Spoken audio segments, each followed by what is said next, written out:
have been trying to capture this fly for like the last 10 minutes, and it keeps managing to get away from me. Where are you? I just heard you. Oh, there it is. Come on. Come on, come on, come on, come on. Bam! Gotcha, you motherfucker. Oh, hey guys. Thank you for tuning in to another episode of the Asia Project vlog. My name is Asia Sampson, and today I want to talk to you guys about harnessing creativity. Now, before we get into all that, I just kind of wanted to show this off. This just came in the mail. It's called the Bug Assault, right? And I think it's the perfect segue into what it is that I want to talk about. Now, don't worry, I'm not like sponsored by these guys or anything like that. I just wanted to show off my new toy. Because if you think about catching flies, right? For centuries, the way people would do it is with a fly swatter, or if you're Asian, a slipper, right? Somewhere along the way, someone decided, well, what if I design a new kind of fly swatter that's like a tennis racket, that when you press the button, electricity will run through the strings, and then when you see a fly, you swat it, and then the fly gets electrocuted and it dies. Those things are awesome. I have like 3 of them around my house somewhere. But then after that, someone said, okay, that's all great and everything, but what if we design a shotgun that will actually shoot salt granules at the fly? All you gotta do is aim in that direction and this thing will spray out salt. A salt granule to a fly is like a bullet to us, right? Kills them instantly. So I'm like, you know what? I'm gonna buy one of those and have fun. And so I've just been walking around my house looking for things to shoot. You're not supposed to shoot children or your spouse. It's a great segue because it's the perfect example of creativity at work. Something so mundane as killing a fly and with a fly swatter, and someone decided, I'm gonna make that really fun and design a shotgun with it. And so that's kind of what I wanted to talk to you about today. My goal, if I'm successful, is that by the end of this episode, I will have convinced you that you can actually harness creativity at your own will. I know. It's shocking. Okay, so before we delve further into this topic, right, I want to do a quick activity with y'all. I want you to take out a piece of paper. Now take a chair that's in the room and look at that chair. And for the next 5 minutes, I want you to write down as many uses for that chair as possible. Don't overthink it. We're not going for quality here, we're going for quantity. I want you to try to get to as high of a number as you possibly can in 5 minutes, all right? Your goal is to try to get at least 20 uses. If you can get to 30, 40, that's even better, all right? So don't overthink it, just begin writing, set a timer for yourself, and then I will be right back in 5 minutes after I collect the remnants and the carcass of this fly that just got annihilated by yours truly. Ew, that's gross. All right, I'm back. How did you do? Did you get up to 20, 30, 40? I think my record at one point is 45, but I digress. How hard was this to do? I mean, it shouldn't have been too hard. I mean, it's just, you're just writing down the first things that come to mind, right? Quantity over quality, and you should just write down as many uses for it as you can possibly think of in 5 minutes. Take a look at your first 10 answers. Right? If you're like most people, you will probably have the basic uses for a chair there. Sitting, standing, resting, like those are on the surface the first things that most of us will think of when we're thinking about uses for this chair. However, what I want you to do now is go to the last 10 that you have. Look at the last 10 uses and you'll notice how it starts to become a little bit more creative. Right? I don't know what you have on there, but you might have something like, you know, a weapon for professional wrestling, or you might say to hold your door when zombies are attacking your house. You know, you are finally using your creativity to think of other ways to use this chair. That's interesting to me. It's super interesting to me because that says that when you want to, and if there's a deadline, you can harness creativity at your will. All right, quick story. Back when I first started doing spoken word poetry, I was still a rookie then, 2005, I believe, was when this happened. I went up to one of my most favorite poets in the world, Sonny Patterson. Now, I'm not sure if you've heard of Sonny Patterson. If you have not, then you need to look her up. But who has not heard of Sonny Patterson? She's like one of the most amazing, most beautiful souls in this world. Great friend of mine, one of the most phenomenal poets of our generation. I went up to her and I said, Sonny, how do you get over writer's block? Right? Because I'm going through one right now and it's been like 2 years and I can't shake it. Like, what do you do? And I remember this so clearly to this day. She looked at me and she said, Asia, there's no such thing as writer's block. And I'm like, what are you talking about? Of course there is, because I'm going through one right now. And she broke it down to me like this. She said, poetry is communication, right? When we're on stage and we're performing our work, we're speaking our hearts, we are, broadcasting to the world about what we feel and think. That's us talking to the world in essence, right? Or even if you have it in a book and someone's reading your words, that's your message to the world. You're the one that's doing the talking. But communication cannot happen when only one person is talking. If you and I went to lunch today and I spent the entire lunch just me talking and you sitting there listening, that's going to get tired really quick and you're not going to want to be part of that conversation anymore, right? So she said, so if it's poetry that's making us speak to the world, then those moments that you think is writer's block is really the world trying to talk to you. So you just need to shut up and listen. And if you do that, then I promise when it's your turn to talk again, you'll know. That completely blew my mind. Now that's all well and good. But what if you have to write something by next week? What if you have a paper that's due? Or what if someone's paying you to write a poem in 4 days, right? Well, you can't just sit there and wait for the world to finish talking so you can talk again, right? But that's where a lot of poets and writers get confused. When I say sit still and listen, it means actively listening. It means purposely pulling out all your feelers and trying to get a vibe of what the world is trying to say. It does not mean just sitting on the couch and binging all 3,500 seasons of The Walking Dead. That's not what that means, right? Being lazy is not active listening.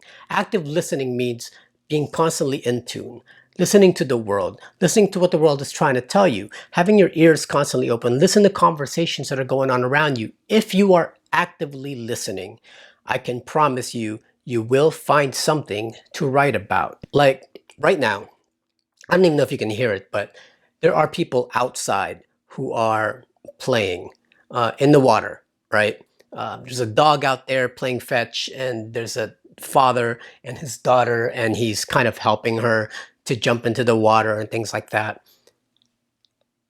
If I just sat here and watched TV and binged the whole day, I would miss this perfect story that's unfolding in front of me right now, right? So when I say active listening, it means paying attention to your surroundings, pay attention to the world, and truly listen, because there are stories everywhere. I could write a story right now about that fly that I just killed. I can write an epic. It's simple.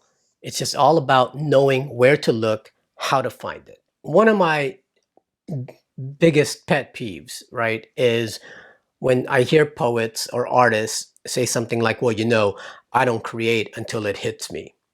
Great. Good for you. That's awesome. Do you, right?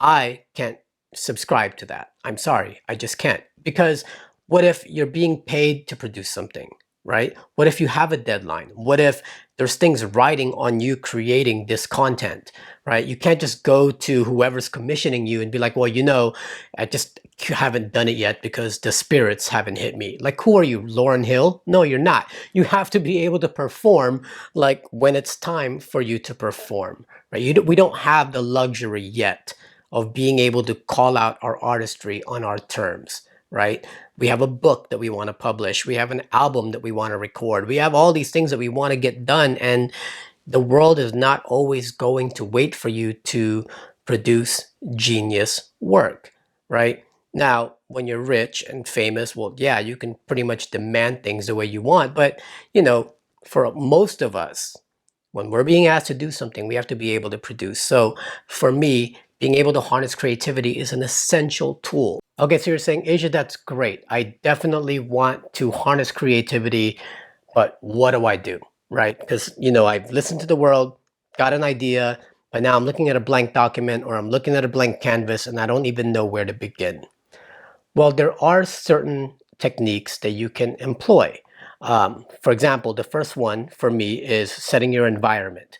I won't go into this in depth right now because I actually want to dedicate next week's episode to this specifically, which is setting the environment around you. It's an important thing that I think needs its own episode.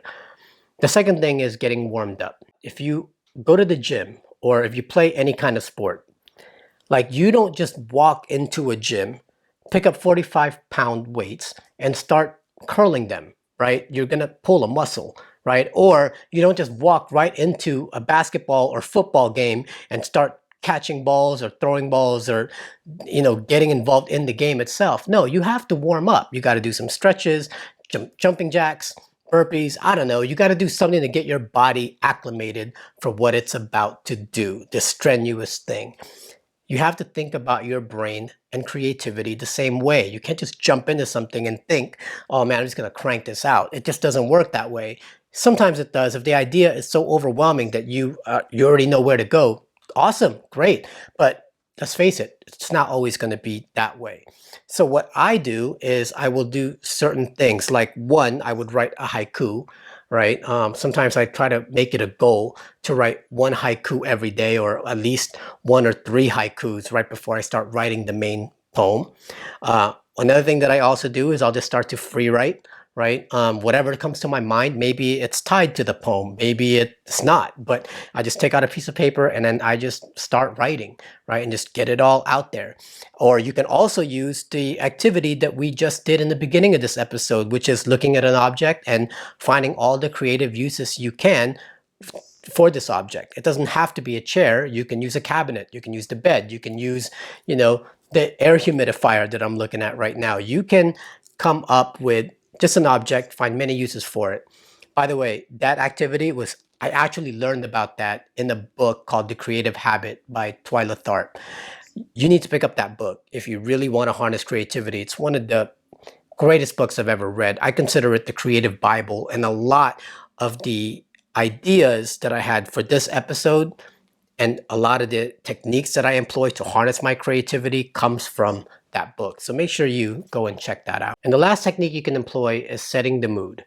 Think about going to get a massage. You walk into the massage parlor, you lay down, and there's some sort of music that's playing. You can probably already hear that music in your head, right? It's like the spiritual, Zen, relaxation type music. Like they're not going to be playing heavy metal because for most of us, heavy metal music is not going to relax us, right? We don't want to hear that kind of hype type of music when we're trying to relax and get massaged. Adversely, if you're going to a club or going to a party, right, you're probably going to not want to listen to like Zen spiritual music. You're probably going to want to listen to like electronic or hip hop, right? Or if you're about to, compete at a sports function, right, you're probably going to want to listen to something that will hype you up and get you in competition mode. Setting the tone is very important because you're about to do something that needs a kind of vibe to it, right? So whenever I'm about to write, a good way to get into that creative mindset is I would listen or watch certain things that will kind of fuel that kind of tone. So for example, if I want to write something heartfelt or emotional, something sad maybe, then I will listen to certain poets who are masters of that emotion. Or if I'm going to write something that's revolutionary or something that's powerful, then I might listen to poets who are masters of that. Not so that I can copy them, but just so that I can kind of vibe off that energy, right? Sometimes if I'm going to write like a funny poem, then I will watch a whole bunch of stand-up comedy specials because then I start thinking about jokes and I start laughing and I get into that kind of funny mood. And when I'm working on my one-man show, then I will listen to amazing one-man show performances because then that helps me get into that kind of, that kind of tone of doing monologues and things like that. So it's all about setting the mood and the tone of what it is that you're about to do. So that's it. Those are the 3 techniques that I employ whenever I'm about to write anything, right? So number 1 is setting your environment, which I'll talk more in depth about next week. Number 2 is warming up your creative muscle. And number 3 is setting the tone or setting the mood of what it is that you're about to do. Take it how you want to take it, but it's basically saying, I am getting ready to do something creative and I need my creative juices to start flowing now, right? You can employ this stuff as you continue to do this more and more often and you're not being lazy and just binge watching shows all day. It gets easier and you'll start to realize that, man, I can think of ideas on the fly without even having to like struggle for it. And then you'll realize, yeah, writer's block really does not exist because I can call this out at whim. It all takes practice. I can sit here and lecture you for hours about how to really harness creativity, but at the end of the day, the way you harness creativity is within you, right? It's about opening up your mind, opening up your thoughts, opening up your ears, opening up your eyes, and just watching the world and responding accordingly. Having that conversation with the world. And I can guarantee you that you will come up with some of the most brilliant things that you didn't even think about when you woke up this morning. All right, that's it. That's the episode. Short and simple. I wasn't going to go too much into it because really, again, it's all on you on how to harness your own creativity and how to get your creative juices flowing, right? But please make sure you stay tuned to the vlog as we continue this journey of this creative process of writing poems, right? And we will continue to delve into it. If you are a new poet, I hope these videos will help you to write your first or fourth or 10th poem. Or if you're a veteran who's written 500 or more poems, I hope that you have been able to pull out some techniques that you can employ in your writing process as well.